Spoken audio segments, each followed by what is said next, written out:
So what do we never, ever, ever want to do with a sale? What we don't want to do is project our values onto the client or the customer.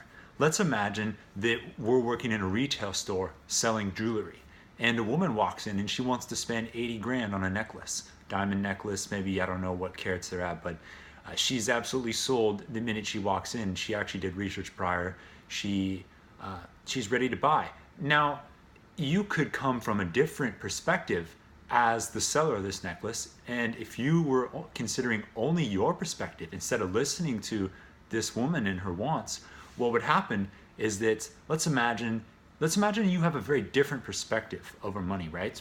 And your perspective is that you just purchased a home and you put a down payment on your mortgage, and just your mortgage down payment was like 60 grand, was the equivalent of the necklace. So how could you possibly put together the value? You can't, it doesn't match up in your brain. And then you project that value out to the customer or the client. You say, look, oh, this is a lovely necklace, but have you explored some of the other options we have here? I mean, look how gorgeous this one is for just 4 or 5 grand. Look, of course, it would be more elegant and there would be more details around the necklace. It wouldn't come out just like that as far as the conversation and how that goes.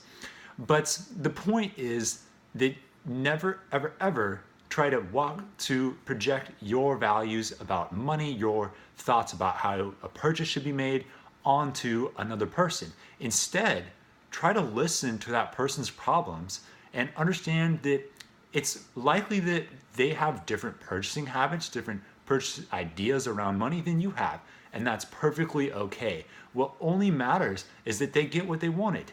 Don't never ever come from a position of scarcity in a sale. Always come from a position of abundance. Imagine that it's only about the problem that we solve. We solve that client's problem, we get paid. If that client has a big pain, they're willing to spend a lot of money to solve it, excellent. We will absolutely solve that client's problem, because people buy stuff when the pain of getting rid of their money is far less than the pain of missing out on whatever great thing they want to get out of this new product, whatever value. The value is greater than the money they exchange for it, okay? So that's what matters, the value, and then we're solving a real problem for the customer, okay? And we're trying our very best to understand their perspective. Let's imagine, like, have you ever tried meditation?